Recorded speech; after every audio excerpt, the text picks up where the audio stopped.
Can't decide and torn between a romantic, comedy, action, or an indie film to watch for the weekend? Well. Golden State Media Concepts Movie Podcast is your ultimate guide to the latest movies. Join us as we dissect the latest on the blockbusters. It's the Golden State Media Concepts Movie Podcast.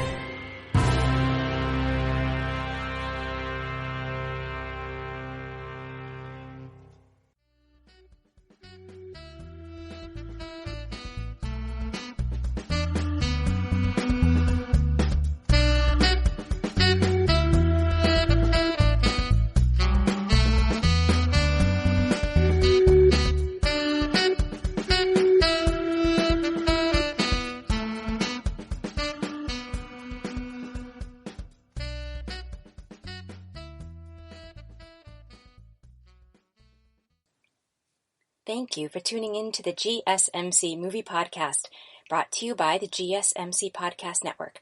I am your host, Elizabeth Aaron. And here we are. It's July, and it seems most of us are continuing to shelter in place. I find it surprising that even though we are sheltering in place, holidays and days off are still so essential for rejuvenating. I hope you're able to do something fun and maybe stream some movies like I plan to this 4th of July weekend. Today, I'll be covering 3 films that happen to focus on the male perspective. First, I'll be reviewing Spike Lee's latest film, Da 5 Bloods. Then, I'll be looking at a couple of films that feel like they're more on the independent side of the spectrum. In the second segment, I'll be talking about the film The Fundamentals of Caring, starring Paul Rudd. And in the third segment of the show, I'm going to look at the film The Night Clerk, which features Ty Sheridan and Helen Hunt. And stick around to the end of the show, and I'm going to review my top 15 films for the 4th of July weekend. These are films that are going to look at the American family. So let's dive on in. As I mentioned, the first film I'm going to talk about is Da 5 Bloods, which is the latest film directed by Spike Lee. So if you caught my episode earlier this week, you know that I focused on some of the films that were in Netflix's Black Lives Matter collection, and this film is one of those also. And it's a very new film. It just came out on June 12th on Netflix, and something to keep in mind is it is rated R, so it's not a movie that is a family-friendly movie. And if you plan to watch it later in the evening, after the kids go to sleep, keep in mind that there is some violence, so it may keep you up at night.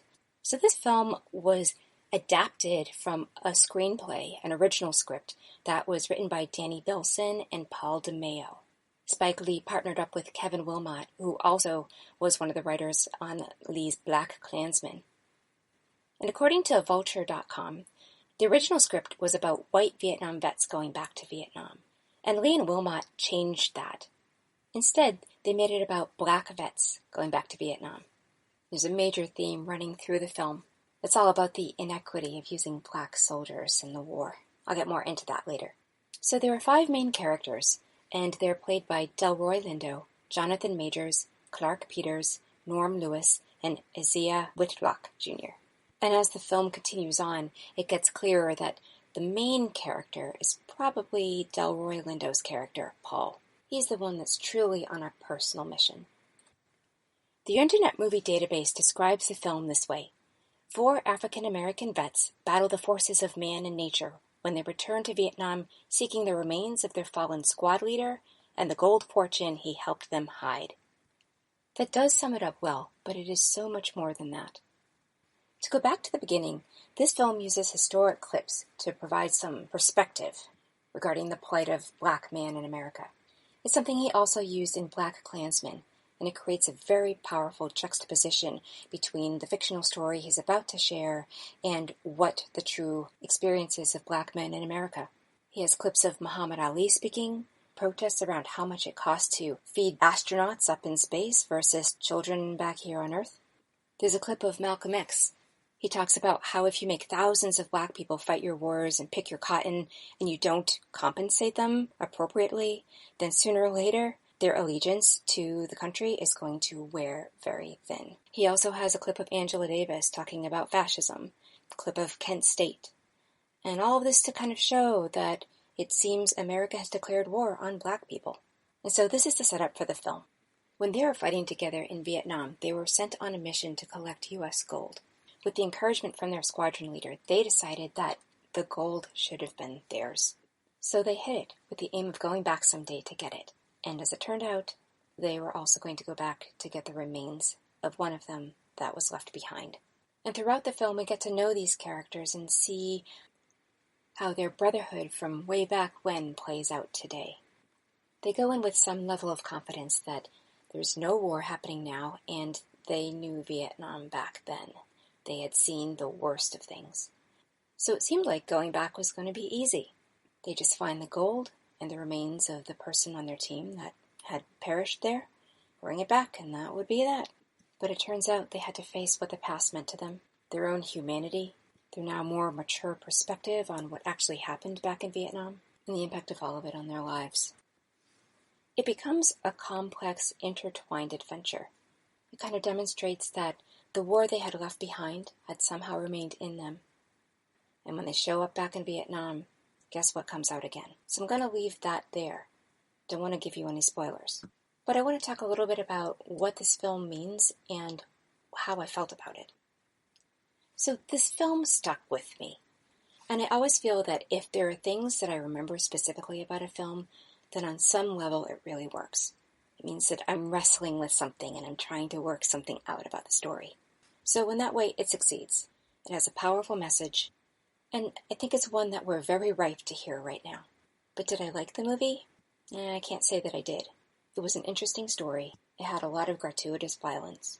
It had a darkness to it, and I would say it's also poetic in many ways. It unearthed the tragedy of what has happened to black men in America. And I think the point is, it should leave you uncomfortable, and that is what my experience was. The title of the film is Da 5 Bloods. So it's Da, I think, meaning the, D-A, 5 Bloods.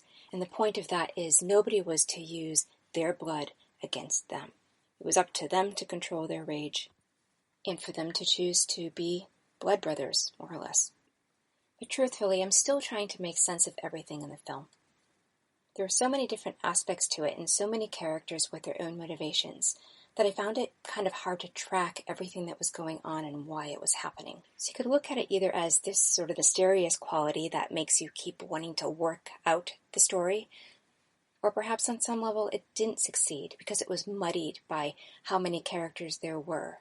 And there were so many little adventures, side trips that happened along the way that it felt like Lee did not necessarily stick to a straight line to get to the end result. And maybe that's reflective of what Vietnam truly was about. It certainly left me with an unsettled feeling and also a feeling of confusion.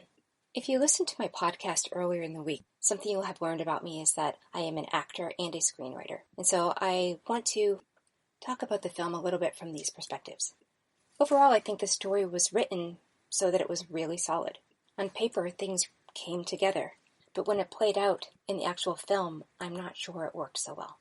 Just like with any kind of art, you have an idea of what the end product is going to look like, but for it to match what is actually in your imagination can be a tall order to fill. All of the main actors in the film have lots of experience. Delroy Lindo was in Spike Lee's Malcolm X. Jonathan Majors was in The Last Black Man in San Francisco. Clark Peters was in Division 19 and 3 Billboards Outside Ebbing, Missouri. Norm Lewis has a long TV history, including appearance on The Unbreakable Kimmy Schmidt, and Isaiah Whitlock Jr. was also in Spike Lee's Black Klansman. So they're forming an ensemble cast, and I think ensemble casts are the hardest to pull off, especially when the story has all of them together and there aren't a lot of side stories along the way that reveal so much more about the characters. And I would say that was the case here. But the acting itself was quite good. They played off of each other well. I believed that they were way back in Vietnam together. It did seem like they had known each other for a really long time. There are also some really complex scenes, some scenes with action that must have taken quite a bit of choreography and practice on set as well. Some of them worked more successfully than others. Sometimes it seemed like they just took the best take they could get, but it wasn't ultimately the one that was working perfectly. And I mentioned how the character Paul, played by Delroy Lindo, seemed to probably be the main character. His had the largest role, and his had kind of the biggest character. He was much more driven than the other characters to get the gold and the remains of their fallen teammate. But his character also seems like he's gone a little crazy, and it's kind of hard to account for that. Was it because of his experience in Vietnam? Was it because of some personal issue? Was it because of his plight being a black man? Maybe it was a combination of all of them. I was anxious to kind of have this nailed down. But once again, maybe the confusion is the point.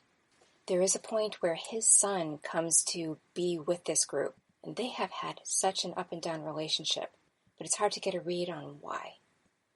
True life is messy, and this film certainly reflected that, as did the characters in their acting. So I expect that it was something that Spike Lee specifically wanted. The other characters mostly seemed like foils to Paul's character, and so they're more in sort of a supporting role. Another piece that's kind of interesting is that here the black soldiers are coming back to Vietnam to claim what they believe is theirs, and yet they're confronting the Vietnamese. With the war over, it seems like there might be some assumption that everything is okay, things are forgiven, but they are far from that. So just as things are unresolved for the black soldiers, and in America, things are unresolved for the Vietnamese soldiers and their children, and the effects that the war had had on their lives for generations. So in some ways, these black soldiers are coming and stepping into almost a landmine. And ironically, Lee brings in a character who was there to dig up landmines that still exist. So it's kind of symbolic of what is going on with these soldiers. It's like they're in a pressure cooker, and that is great for actors. It gives them a lot to work with, and it lets them build and layer on their character in the scenes. Back to the script and the story, there was some really great dialogue, and the strong messages were layered in throughout the film, so you never quite forgot what the overall purpose of the story was. But it didn't seem like absolutely everything fit under that umbrella. One thing that the story did have going for it was the sense of anticipation. What was going to happen next? Which direction were they going to go in? They are on a journey together. And just like in war, you never know what's going to come out of left field. So this keeps you on your toes and makes you keep wondering if they're actually going to succeed at what they're there for. So I wasn't bored at all. But there definitely was a set of scenes where things came together a little bit too easily. And Lee is such a master filmmaker that I really didn't expect that. It actually to me seemed a little bit amateurish, but then it picked up and changed later. So it may have just been a bit of an anomaly. I mentioned that there was quite a bit of violence, and there are some shockers. Some things that I kind of wish were not embedded in my memory. And I have the sense that Lee wanted the film to end a certain way. Some way that talked about the legacy of black men in America. But the way, not wanting to give any spoilers, I won't talk about what happened, but I will say that the way it all played out felt like Lee was just having fun with violence. Again, I get that there probably was a point to this and what it represented, but I think it was more than it needed to be. Something I did appreciate about this film was indeed the message. As our world is changing with all of the protests happening in support of Black Lives Matter, there is indeed more and more to learn about what it is to walk in the shoes of a black person in America. I truly deeply understand that. And as a white person, I personally want to know more. This opened my eyes up to the impact that war had on black lives. It opened up a brand new awareness for me around that. And what is interesting is that from the historical clips that were shown earlier on, we know that this is not new information. It's just about people waking up now to understand it. And so in that way, I'm really glad that Spike Lee made this film. The timing is probably about right. We're looking at about 50 years since Vietnam happened. And it's interesting seeing these characters go back in their older age. They are not the young soldiers that they once were. And this adventure is tough for them. Physically, emotionally, mentally, partly just because of their age. But they are also men of honor. They have gone back to fulfill something on which they had given their word, and that has some meaning in itself. When I think about what this movie might have been if Spike Lee had not worked with Kevin Willmott on it, and these characters were still white, I think it would have been a really different movie. I think the focus probably would have been more on Vietnam specifically. And I think there's actually room for that story still to be told. I think this take that Lee provided, it almost could have happened in any country where we had gone to war. I guess there's something specifically about the history around Vietnam and the controversy about whether it was a true, legitimate war that adds to it. But for many wars, I think there may be a case that could be made for its illegitimacy. So overall, I think I would recommend this film. I think it serves a purpose. I think it definitely makes sense for it to be part of the Black Lives Matter collection that Netflix has put together. It is an interesting experience to go along with these former Vietnam soldiers and see what is so important to them. The gold really represents what they feel is rightfully theirs. That recompense that Malcolm X talks about in the historical clip at the start of the film. And were it not for some of the violence, I'd actually be interested in going back and watching it again, because I think there's so much more there. It's rich with a lot of symbols that I don't think I picked up in the first round, and I have a feeling each character really represented something specific, but it is by far a light film. It almost seems like some of the violence was so intense that it could be funny. It seemed out of this world, but I'm not completely sure that the audience needs to experience the trauma that the graphicness of the violence shows in order to really get the point across. Now, I have seen a handful of Spike Lee's films. BlacKkKlansman was the most recent and most memorable for me right now. And I have to say, I liked BlacKkKlansman quite a bit more. It felt more human than surreal, but both films really did have a similar quality. Lee is a master at pulling together content that drives a point home, and he does it in an entertaining way. And I like that in his more recent films, he's using true events to paint that picture of what Black men in America really do experience, or Black people in general.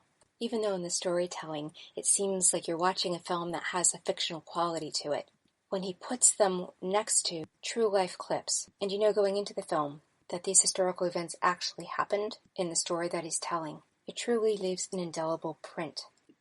And I think it's interesting to think of the audience. Black people will experience some level of affirmation about what they go through.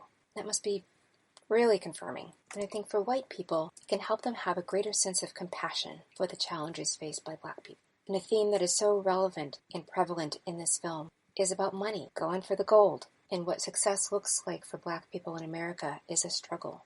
So as fictional as this story feels, you are sure to walk away with a big dose of reality. Now a little more background on the film. Based on some research I've done, apparently this is one of Lee's more expensive films, with a budget of $35 to $45 million. And it was supposed to premiere at the Cannes Film Festival before going into theaters. And apparently it was the top streamed film in its first weekend.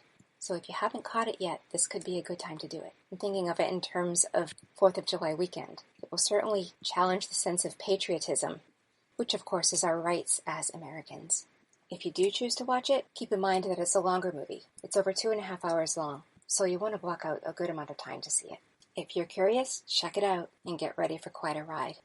In the next segment, I'll be talking about the film The Fundamentals of Caring. Stay tuned.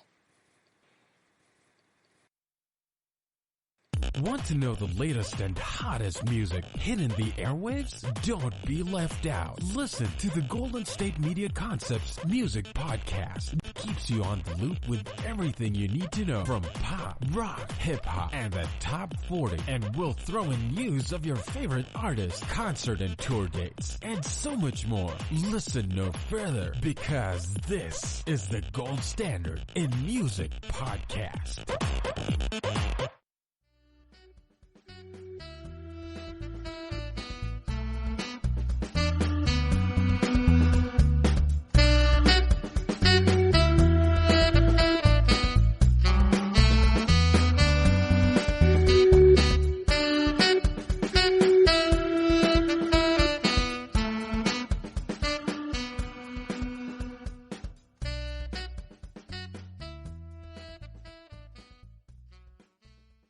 Welcome back from the break. In the last segment, I talked about Spike Lee's Da 5 Bloods. I'm now moving on from that movie about war, racial tensions, and greed to a softer movie, though not one short on important themes as well. It's The Fundamentals of Caring. This is a Netflix original movie that came out in 2016. It's rated TVMA, which means it's for mature audiences. Also, it's described as a comedy drama. This film is directed by Rob Burnett. He is an Emmy Award-winning producer. and he's been nominated more than 30 times, and he won 5 times for Outstanding Variety Music or Comedy Series for The David Letterman Show. He's mostly been involved in television. And this film is based on the book by the same name by the author Jonathan Evison. So this film stars Craig Roberts, who plays the character Trevor, and he is one of the main characters. It also stars Paul Rudd as Benjamin, who is Trevor's caretaker. And the next major role goes to Selena Gomez, and she plays the character Dot. She plays a young woman who's hitchhiking to Denver. Because this film had just a few characters, I thought I'd go a little bit more in-depth into each of the actors and the roles that they play. Craig Roberts is not an actor who is familiar to me, but I am glad to know him. He's a British actor, and according to the Internet Movie Database, he's won a number of awards. These include the BAFTA Cymru Award for Best Actor, the London Critics Circle Film Award for Young British Performer of the Year, as well as being a nominee at the 2011 British Independent Film Awards for Most Promising Newcomer. At the 2012 Empire Awards, he was nominated for Best Male Newcomer also. Some of the films he's been in include Submarine, 22 Jump Street, and Tolkien, and he's also been in quite a few television shows. In this film, Paul Rudd is a more familiar name. He was in Clueless, The 40-Year-Old Virgin, Night at the Museum, Forgetting Sarah Marshall, and Year One, among many others. He has also been on TV quite a lot. And Selena Gomez is an actor and musician, and she is probably best known for the Disney Channel's Wizards of Waverly Place. Now, Craig Roberts plays Trevor, who has Duchenne muscular dystrophy, and this causes him severe muscle weakness that keeps him wheelchair-bound. It also limits his ability to do much of anything and forces him to be dependent on others. Paul Rudd's character, Ben, plays a down-and-out writer whose life has left him. Their young son tragically died in an accident, and it deeply impacted their marriage. And he's having trouble coming to terms with the fact that his marriage is really over. We see Selena Gomez's character later in the film. She plays a kind of carefree, though tough girl with street smarts. She has a compassionate heart, and clearly she's not afraid of taking risks as she's hitchhiking to Denver to start a brand new life there. The story begins when Ben completes his training to become a caretaker, which is kind of like a home health aide. He is one of a number of people who come to interview for the position. Now, Trevor is not easy to please, but he appreciates that Ben is willing to go along and do whatever he wants, and to be straightforward and make jokes. Trevor's mother says Trevor has a unique sense of humor, that he sticks to a strict schedule, and he spends most of his time watching TV. His mother, Elsa, who is played by Jennifer Ailey, warns Ben not to get too attached, or to let Trevor get too attached to him. And so the rest of the film shows up as a challenge to that. Over time, Ben sees how Trevor is just wasting his time in front of the television. And when he notices that Trevor takes an interest in seeing different roadside attractions across America, he suggests that they go on a road trip. This forces a point for Trevor, who liked the idea of this in the comfort of his own home, but when faced with the true possibility of seeing the world, he has a lot of fear to overcome. After finally reassuring Trevor's mother that this is a good idea, Ben gets everything organized and they start out on a road trip. It's interesting, back in The Five Bloods, which I talked about earlier, there's a group of people who are also going on a journey. This one is quite a different journey. Their point is just to go on a journey and to show Trevor that he can do this. And there is a place that Trevor is interested in finally getting to see. But what's more important on this journey is that Trevor gets to learn about himself. And in the process, Ben gets to come to terms with himself as well. So you could say this is actually more of a buddy movie. But the fact is, Trevor doesn't have a father, and Paul Rudd's character lost his son. So they're kind of filling each other's needs. I should probably specify that Trevor's character does have a father, but he's been out of the picture. And one of the adventures that happens along this road trip is he decides that he wants to see his dad. I'm not going to spoil it, but it's a very interesting scene when they get to meet each other. And that is something to look forward to. Besides seeing sights on this trip, they also meet some people. First is Selena Gomez's character, Dot. Trevor has never had a romantic relationship before, and it's clear that there is some chemistry with her. They meet as she's hitchhiking along in the same direction that they're going in.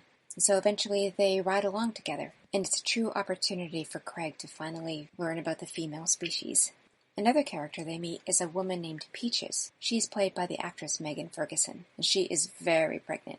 She's going a little bit farther than they are, but under her circumstances, they decide that they're going to make that journey and make sure she gets safely to her destination. Something I really appreciate about this film is how all of the characters really show their humanity. Each character really has a fatal flaw, and it's very clear what each character's flaw is. So in that way, all of the characters are very well defined.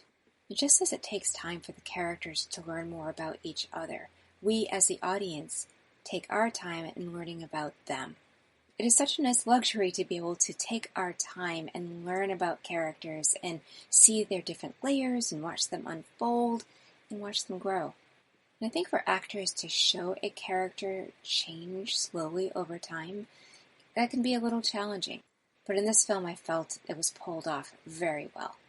The kind of road trip they're going on is the kind of road trip almost anybody in America would want to do, getting to see certain specific quirky sights that are kind of off the beaten path. That in itself is just a lot of fun.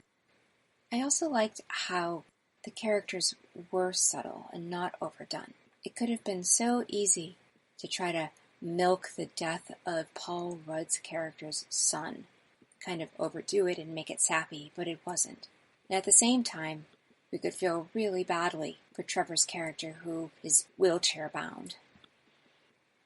Now, there were parts of this film that reminded me of other films, and in some ways made it seem not so original.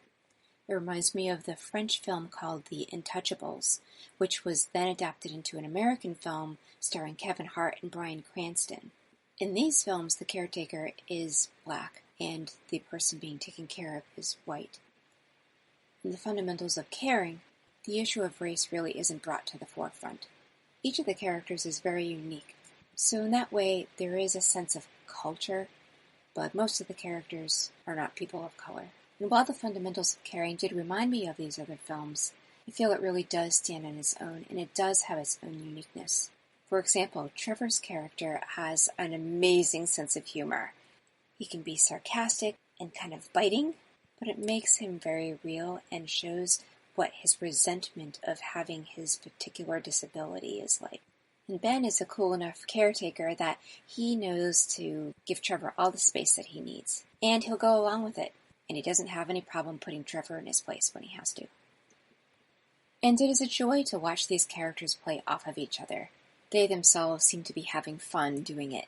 And so even though this touches on some difficult things, including disability, abandonment of a parent, loss of a child, the drama and the comedy balance each other out pretty well. In part because these actors are so talented at reading each other's cues and playing off their own instincts. I think it's interesting that Trevor's character is British. He has a British accent, and his mother is British, and there is an explanation about why they happen to be living in America, even though they're originally from England. It adds a little bit of culture, but it seems a bit odd to me. And my guess is that they may have really wanted Craig Roberts for the part, and so they created the part for him. And it's interesting, it looks like the actress who plays Trevor's mom, her name is Jennifer Ehle, I believe it's E-H-L-E. She did a great job, and it appears she's American, and she's pulling off a British accent really well. And this film touched me personally. I think it's because I've had experience taking care of others, in particular those that I love, and it is really hard work. And yet at the same time, you're so close to that person, because of all the personal things that you're doing for them, that you get to know them more deeply and become more vulnerable with them than you might in any other circumstance. So I love the way Paul Rudd plays the character Ben. He's very creative in how he deals with Trevor to influence him. And Trevor calls him out on the fact that he is not Ben's son, and Ben has no trouble bantering back about how that is something that Trevor is just completely reading into. This film is great at showing the little moments where different characters' buttons get pushed. It's what we see and experience in our lives day in and day out. And there's something really refreshing about watching it, but then also seeing how they resolve it. It's fun. And I felt I walked away with an understanding of the strength of these characters as people. Now, in terms of the story altogether, I think the script of this film was really well done. It was written by Rob Burnett, who is also the director, and I'm particularly impressed with the dialogue. Each character really has their own way of speaking. They have different vocabulary, different color of language, different senses of humor. If you were to read this script, I believe you'd be able to really differentiate each character just by the things that they say. That really helps actors create great characters. Also, the script is written really tightly. It's lean, and it seems like everything in it needs to be there. There is a reason for everything. This helps the story really flow. As I mentioned before, the films that I think are really good are the ones that have parts that stay with you after you've seen it. They make you think, and they help the story become a part of you now. Some things that were memorable to me are the way Ben would deliver breakfast to Trevor every morning was hilarious. I won't spoil it. And it's really fun to watch how Ben supports Trevor in moving closer to getting to know Dot. And there is one roadside attraction that is just hilarious. They're going to see, I believe it is the biggest cow in the world or the country. Anyway, it will give you a great laugh. I love films that break up the drama with some humor. I think it makes it easier to take it in instead of kind of having a message hammered into you. In particular, if you have teenagers, this could be a fun family film. And there's an opportunity to have some great discussion afterwards, both in understanding about tragedy as well as sharing in the humorous moments. This film was also really well cast. Craig Roberts was really believable in being wheelchair-bound. And Paul Rudd pulled off being this listless kind of guy, not quite alive, and then watching him take care of Trevor and how slowly he does come back alive. For both of them, they really find the human spirit. And while I know Selena Gomez is probably a household name, I'm a much bigger movie watcher than a TV watcher, so I'd heard of her but had not seen her before. I really enjoyed her in the role of Dot. She brought an edginess, some intrigue, I'd say even some magnetism to the role. And I just kept wanting to watch her. And she balanced the two guys out very well. She brought something new to their adventure. And she came in right about the right time when we needed to see something new. Something else I'd like to point out is that this is more of an independent film. It definitely has that flavor, and it suits it well. This is kind of a quiet film, one that's easy to eavesdrop on the lives of these characters, and to take them in quite a full way. It's not a film with loud music or big Hollywood effects. It goes at a very human pace, and the characters slowly let you inside. I like how you can identify with each one of them, their point of view and what they're going through and what it is that they want out of life. And you're rooting for all of them. And as they show more of their souls and the struggles that they're going through, you're just rooting for them. You want them to get what they want. And in times like now, when we're sheltering in place and dealing with a worldwide pandemic, and so much more, I appreciate seeing a movie that doesn't escape from real life, but does let you escape into a whole other world. It's refreshing. So if you haven't figured it out yet, I really like this film, and I definitely recommend it. It's one that you could watch late at night, and you could probably fall asleep okay. In the acting world now, I hear, as actors think about what is going to be next once the pandemic is over, there's talk about there being a lot of comedy, and it is nice to have some comic relief during this time. In some ways, I felt this film left me with a quality that comes with curling up with a really good book. And I think it's interesting that it is indeed based on a book. I will also tell you that this is a feel-good movie. It definitely has some dark moments. It is dealing with some intense issues from life. But in the end, wading through all those different challenges that the characters face, you are rewarded. And you can leave the film feeling pretty satisfied. This could also be a great film for a date night. It has a little romance to it, a little coming of age, a little contending with being an adult and the responsibilities that comes with that, and a great message about accepting people for who they are and knowing how to let go when you need to.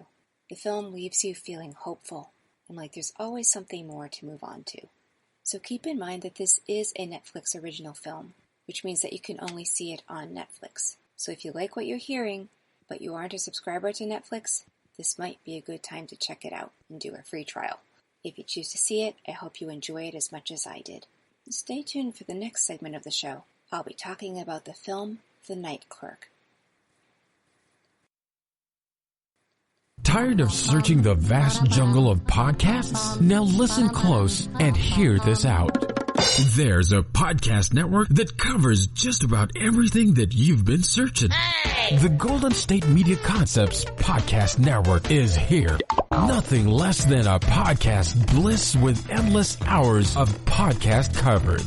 From news, sports, music, fashion, cooking, entertainment, fantasy, football, and so much more. So stop lurking around and go straight out to the Golden State Media Concepts Podcast Network. Guaranteed to fill that podcast itch.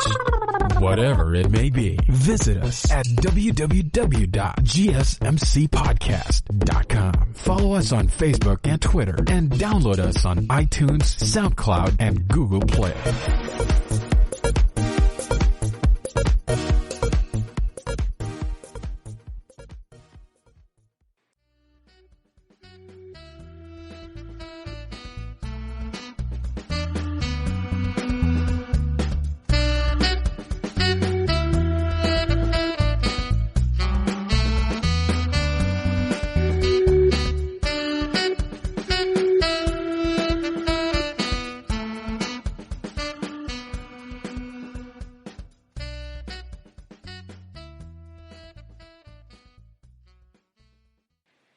Welcome to the third segment of the show. In the last segment, I talked about the film The Fundamentals of Caring. I'm now going to talk about the film The Night Clerk. Something it has in common with The Fundamentals of Caring is that its protagonist is also dealing with physical issues, only in this case, it's Asperger's syndrome. The Night Clerk came out last February and was released on Netflix on June 6th. Netflix describes it as a crime, drama, and mystery, all rolled up into one. It's directed and written by Michael Christopher, and it stars Ty Sheridan as the main character Bart and Helen Hunt as his mother. It also stars John Leguizamo. You've seen Ty Sheridan in films such as The Tree of Life, Mud, Ready Player One, and X-Men Dark Phoenix. He's been named one of Variety's list of 10 actors to watch. And Helen Hunt is an actress who is probably best known for her Oscar-winning role in the film As Good as It Gets, and in her role in the TV sitcom Mad About You, which was very popular in the 1990s and has come back in 2019. John Leguizamo has a small but important role in the film as Detective Espinada. He's had roles in such films as Carlito's Way, Moulin Rouge, Ice Age, The Lincoln Lawyer, and John Wick. Another actor I'd like to mention is Ana de Armas, who plays Andrea in the film. And she's a love interest for Bart. De Armas was in Knives Out in 2019. This film is about Bart, who is a night clerk at a hotel, and he has, as I mentioned before, Asperger's syndrome. Asperger's is a developmental disorder, and people with the condition are socially challenged. They tend to take things very literally and have a hard time understanding nonverbal communication, and they tend to strictly follow certain behavior patterns. And Bart is a very reliable employee. He appears to be in his 20s, and he still lives at home with his mother, though in the basement in his own apartment. And he seems to crave connection and intimacy, but he doesn't know how because of the Asperger's syndrome. So he studies people, and at least attempts to appear normal. And in fact, he studies people in a pretty unique way.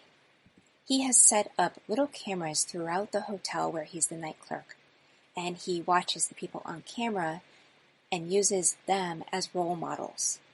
He'll repeat after them and say phrases over and over till he feels satisfied that maybe it's passable. So I'm going to give it away early that I really liked this film, and there's a bunch of reasons why. To start off, the film script was written really well. What I mean by that is every character has a particular need that is intertwined with another character. And so we're always waiting to see how the relationship develops, and it keeps us kind of on the edge of our seat. Another thing that keeps us on the edge of the seat is whether Bart is actually going to be able to connect with someone. We hope and pray for him, we are on his side, and yet, because of his condition, it's pretty unlikely that something is going to happen. But there's always a hope. So the movie brings us in at a point where Bart is going to his job, as he regularly does. It's the overnight shift at the hotel. And the job kind of seems like a pity job. Because of his disability, it makes it hard for him to get along with people, so they put him on during hours where someone needs to be at a desk, but they don't really have to interact with people very much. Ultimately, it's Bart's use of these cameras, these hidden cameras in the hotel, that get him into trouble. Because he witnesses something that he shouldn't see and gets involved in something that's dangerous. And what that thing is murder. And this is where the detective comes in. Because of his Asperger's, Bart is really difficult to read.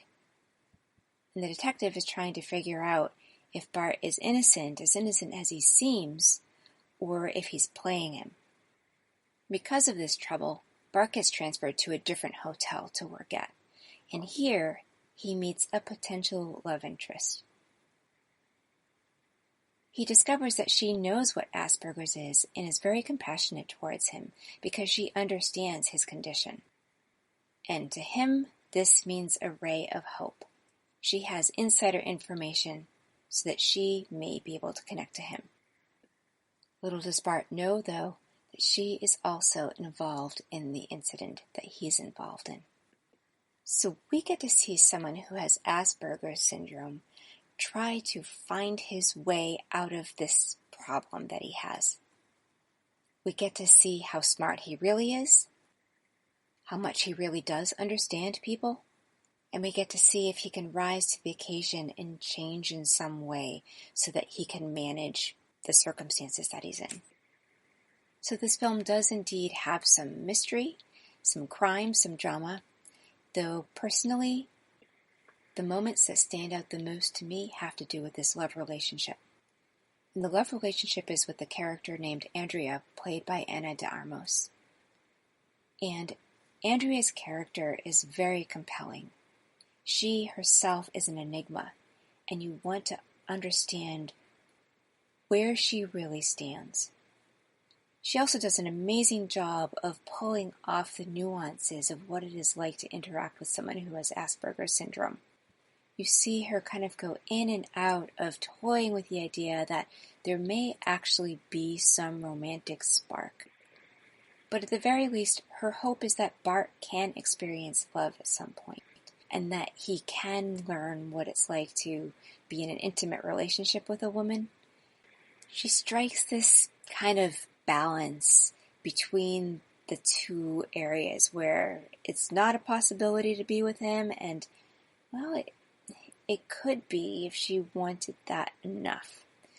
And Bart is just so hopeful that he can't read the cues that sometimes she really feels strongly that because of his condition, because of her circumstances, it's just not a possibility of that relationship moving forward. So it's a very nuanced kind of experience that she brings the audience into.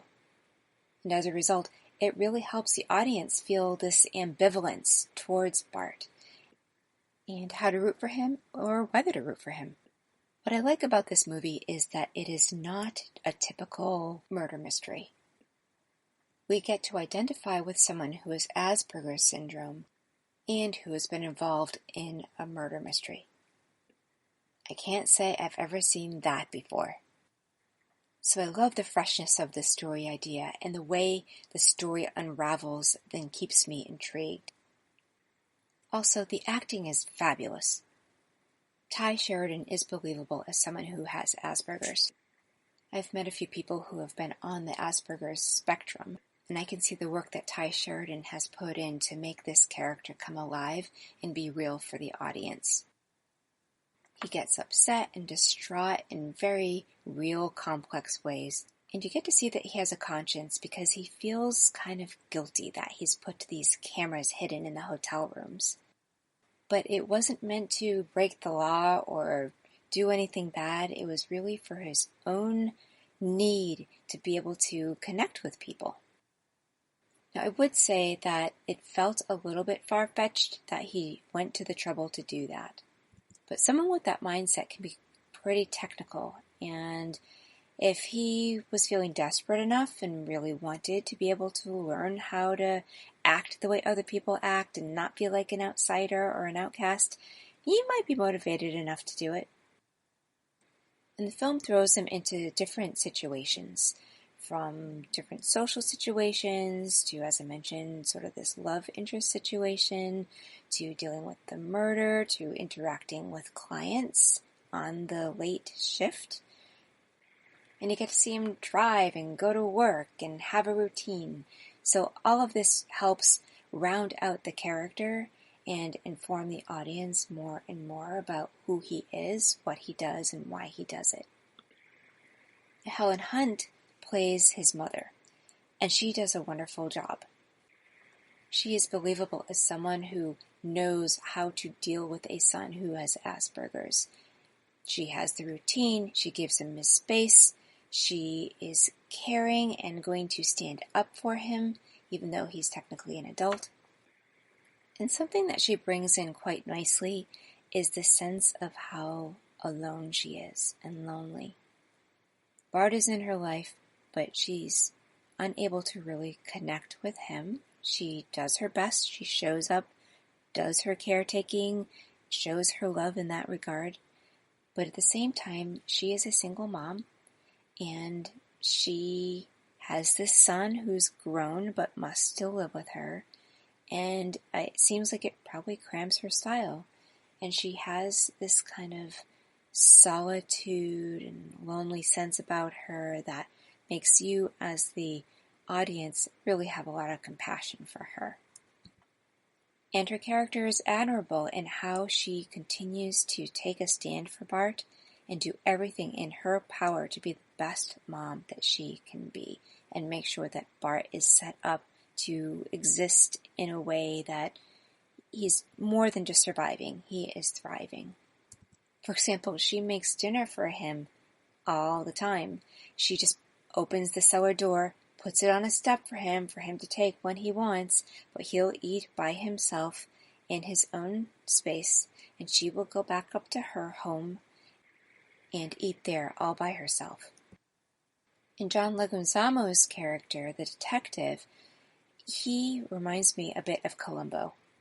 Maybe a little more modern.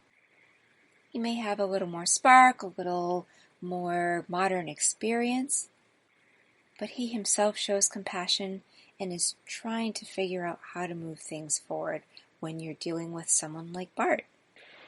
This film has a very small cast, but everyone does their job spectacularly, and they interact well together.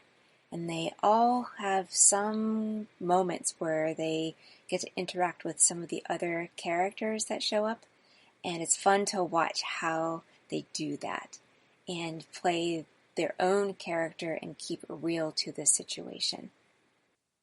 It's interesting, but this film visually is not something really exciting to look at. The sets are pretty much confined to Bart's apartment, his mother's home, to the hotel, a little market. It's not very extravagant, and I imagine that this was probably a pretty low-budget film. Although the actors do such a great job that their atmosphere doesn't even matter all that much. You're just wrapped up in what they're thinking and what they're doing and what they're calculating. So in that way, the actors really carry this film. Something else to note is this film is rated R.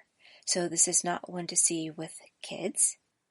And there is a little bit of violence because, as I mentioned, there is a murder mystery that is part of the story. It's not nearly as graphic as we saw in Da 5 Bloods.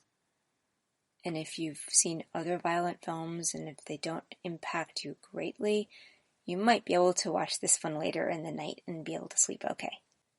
One of the things that I appreciate most about this film is about how masterfully it intertwines the characters and their needs. It ties everything together, and when you least expect it, there's a new piece of information or a revelation that pulls you in and connects you back up to something else in the film. And that is a hard thing to pull off. Something else that's worth noting about this film is I wouldn't necessarily call it a feel-good film. I don't want to give away the end, and the end makes sense. And it's a nuanced ending. Something to keep in mind with this film is that it has an ongoing intensity. It just kind of keeps you on your toes, and you keep watching consistently about what's going to happen. The rhythm is pretty steady, and so it does call for your attention. The film is an hour and a half, and according to Netflix, this is also an independent film, so it is a quiet film. It's not a blockbuster. It gives you the space to identify with the characters. And I thought I'd share a little bit more about the director, Michael Christopher. So his full name is Michael Ivan Christopher, and he is a playwright, a filmmaker, and an actor. And there's a reason that this script is so great. He received the Pulitzer Prize for Drama, and he received a Tony Award for Best Play. He wrote the play The Shadow Box back in the 1970s. And from 2015 to 2019, he was Philip Price in the television show Mr. Robot. And looking at some of the reviews of the film, it didn't get great reviews, but I don't completely agree with those reviews. I think this is a gem, and that it is definitely worth the time to watch if you're willing to put it in. I think this film has a lot going for it, and I'm really glad that I stumbled across it and decided to watch it. If you opt to watch it, I hope that you like it as much as I did. Now, in the next segment of the show, I'm going to share my top 15 films for the 4th of July weekend, focusing on American families. So stay tuned. Watching TV has changed over time. Streaming has become the new norm. That's why Golden State Media Concepts television podcast dives headfirst to the world of cord cutting. Want to be on the loop of what's hot in Netflix? Or if it's not a preference, what about original shows in Hulu? We've got you covered. Join us as we fill in the blank and talk about movies to stream and what show you should be binging. This is the Golden State Media Concepts television podcast.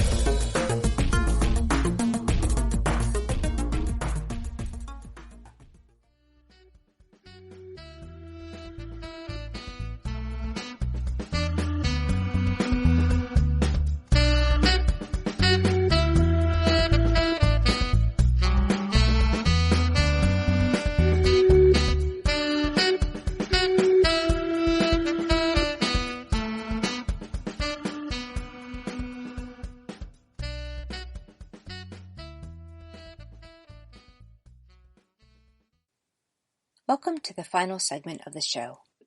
In the last segment, I looked at the film The Night Clerk.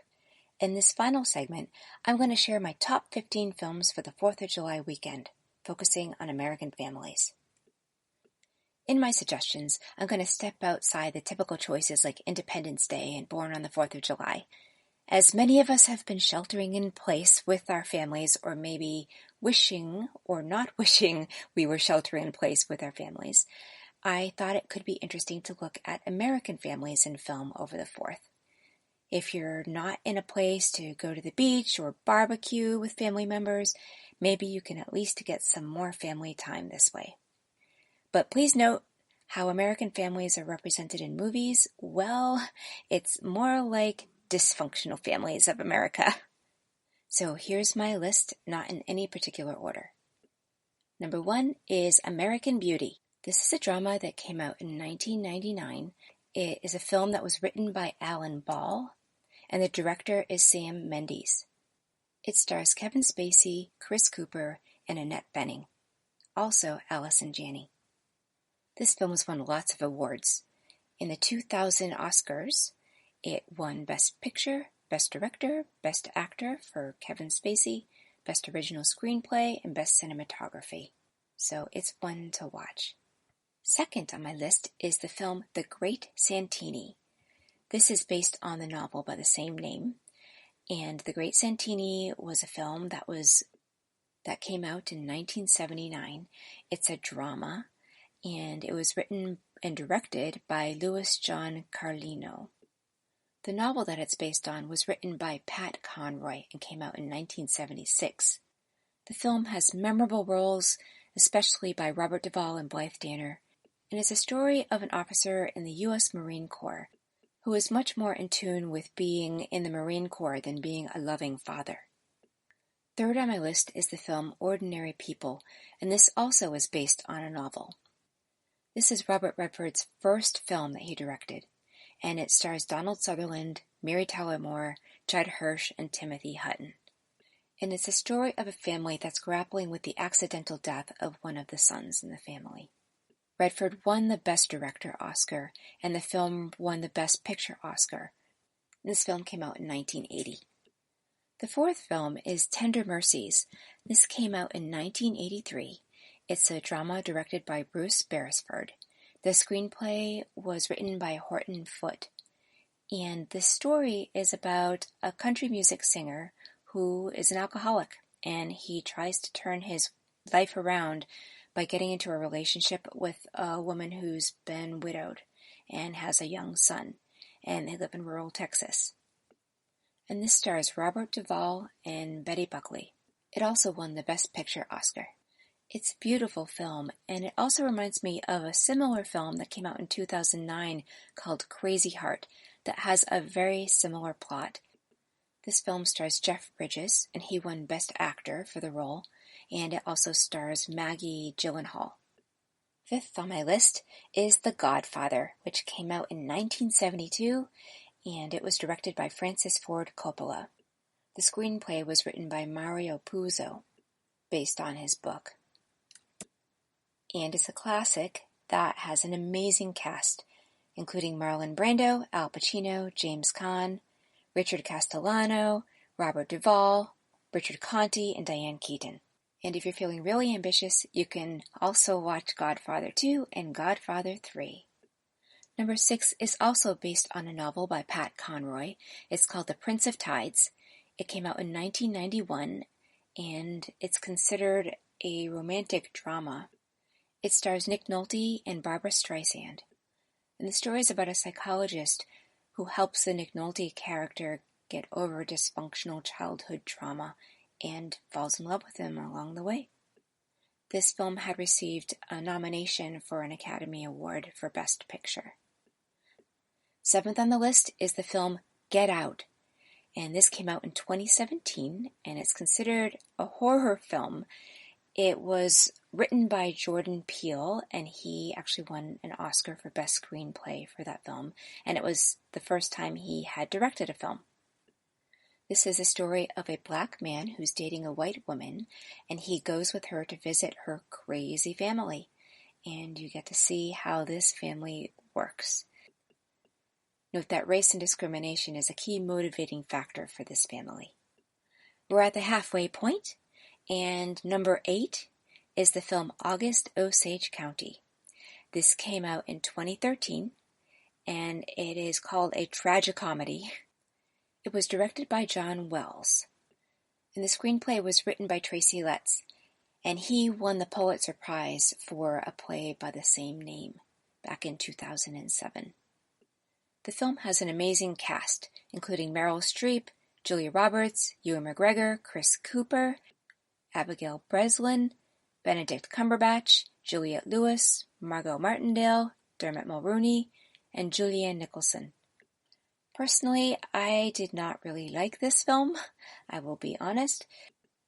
I found it hard to follow, and I didn't feel all the acting was all that genuine. That said, it is based on a Pulitzer Prize-winning play, and it also stars the late Sam Shepard. So, if you haven't seen it, it is a good one to see at least once. Number 9 on the list. This is definitely one of my favorites. If you haven't seen it, I do highly recommend it. It's the film Fences, which is based on the Pulitzer Prize-winning play by August Wilson. The film stars Denzel Washington and Viola Davis won the Best Supporting Oscar for this, and Denzel Washington directed it, and also I just felt that the acting in this was incredible. So it's definitely one worth catching. This is the story about a man who struggles with how to maintain his family. This is a black family in the 1950s in Pittsburgh. And you are just like a fly on the wall, taking in all the inner workings of these characters that are so amazingly portrayed. So if you haven't seen this one yet, definitely add it to your list. Number 10 on the list is the film Marvin's Room. This came out in 1996. It is a dramatic film. It was directed by Jerry Zaks, and the script was written by John Guare, based on a play by the same name that was written by Scott McPherson. And it has an amazing cast too. It stars Meryl Streep, Leonardo DiCaprio, Diane Keaton, and Robert De Niro, as well as Hume Cronin. And this is about a family that is struggling to contend with medical issues that many of the members of the family are facing. There is a father who's bedridden from a stroke, a son who is in a mental institution, a sister who has cancer, and they're just trying to find their way through. Number 11 is the film Mommy Dearest. This came out in 1981. This is a biographical film based on the life of Joan Crawford, who is an actress who wanted to have children, but she couldn't, so she adopted a child instead. And she eventually abuses this child. The film starred Faye Dunaway, and the script was based on the 1978 autobiography that had the same name that was written by Joan Crawford's adopted daughter. This film got a lot of press, and it was a commercial success. The 12th choice is a film that is not highly known. It's called Housekeeping. It came out in 1987. It's considered a comedy drama, and it was both written and directed by Bill Forsyth. Most notably, it stars the actress Christine Lahti, and is based on a novel by the same name by Marilyn Robinson. And this film won 2 awards at the Tokyo International Film Festival. This film is about 2 teenage girls, sisters, who were raised by their grandmother, and when the grandmother dies, they have to find a place to live, and they go to stay with an aunt in the western part of the United States, but they find their aunt to be highly unusual. And film critic Roger Ebert had watched this film, and he wrote, "At the end of the film, I was quietly astonished. I had seen a film that could perhaps be described as being about a mad woman, but I had seen a character who seemed closer to a mystic or a saint." Number 13 on my list is the film On Golden Pond, which came out in 1981. It is a drama, and it was directed by Mark Rydell. The screenplay was by Ernest Thompson, and it was made into a film based on a play of the same name. And it stars Katharine Hepburn, Henry Fonda, and Jane Fonda. It also has Dabney Coleman.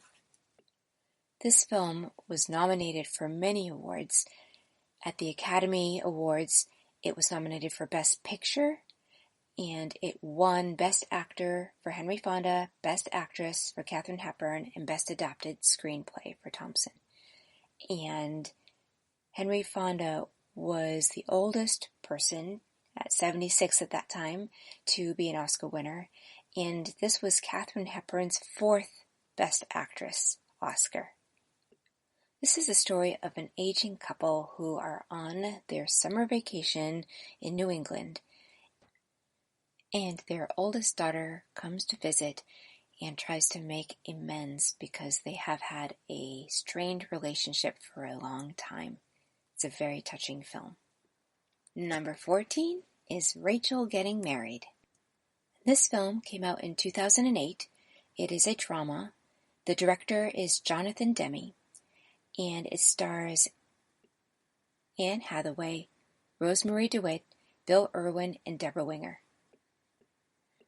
And this film landed Anne Hathaway a Best Actress Oscar nomination. Anne Hathaway plays a young woman who is temporarily let out of her drug rehab so that she can attend the wedding of her sister. And because of her drug and alcohol habits, the family looks upon her as a black sheep in the family. Yet while she is there, she gets a new understanding about her family and how dysfunctional it is and how it has impacted her, and so that she wants to escape with drugs and alcohol. I think this was a standout role for Anne Hathaway. She often plays more clean-cut characters, and this is definitely a risk for her to play this kind of character. It's well worth a watch. And last but not least is the film What's Eating Gilbert Grape? This film came out in 1993. It's a drama. It was directed by Lasse Hallström, and it stars Johnny Depp, Juliette Lewis, Darlene Cates, and Leonardo DiCaprio. This is a story about a clerk in a grocery store who is taking care of his mother, who is morbidly obese. He also has a younger brother who happens to be mentally ill. The screenplay was written by Peter Hedges, and it was based on a novel of the same name that came out in 1991. It got good reviews, and this was the film that really launched Leonardo DiCaprio. This is the film that he got his first Oscar nomination from. So that is my list of 15 films about American families that could be fun to watch over the 4th of July weekend. But there is some truth to the fact that the families that are portrayed in film tend to be dysfunctional families. It's what makes it interesting. Film is all about overcoming things. And so in the case of families, if there's dysfunction, then that needs to be overcome. It's interesting to see how different circumstances affect different families, from the death of a child to illness to issues of discrimination to money issues to drug and alcohol addiction. Many American families face these issues day in and day out. And watching these films allows you to get perspective, and for some, it helps them understand that they're not alone. For others, it may be a wake-up call. And still for others, seeing these films may provide some insight and some ideas for solutions for healing relationships. I hope you enjoy any or all of these films. I hope you liked hearing my take on The Five Bloods, The Fundamentals of Caring, and The Night Clerk, as well as some of my favorite American family or American dysfunctional family movies, and that you are inspired to catch any of these over the 4th of July weekend. Have a great Independence Day. And thank you for listening to the GSMC Movie Podcast, brought to you by the GSMC Podcast Network. I would like to ask you to please remember to subscribe to the show and write a nice review that really helps us. Also, if you can please follow us on Facebook, Twitter, and Instagram. Thank you, and have a good night. You've been listening to the Golden State Media Concepts Movie Podcast, part of the Golden State Media Concepts Podcast Network. You can find this show and others like it at www.gsmcpodcast.com. Download our podcast on iTunes, Stitcher, SoundCloud, and Google Play. Just type in GSMC to find all the shows from the Golden State Media Concepts Podcast Network, from movies to music, from sports to entertainment, and even weird news. You can also follow us on Twitter and on Facebook. Thank you, and we hope you have enjoyed today's program.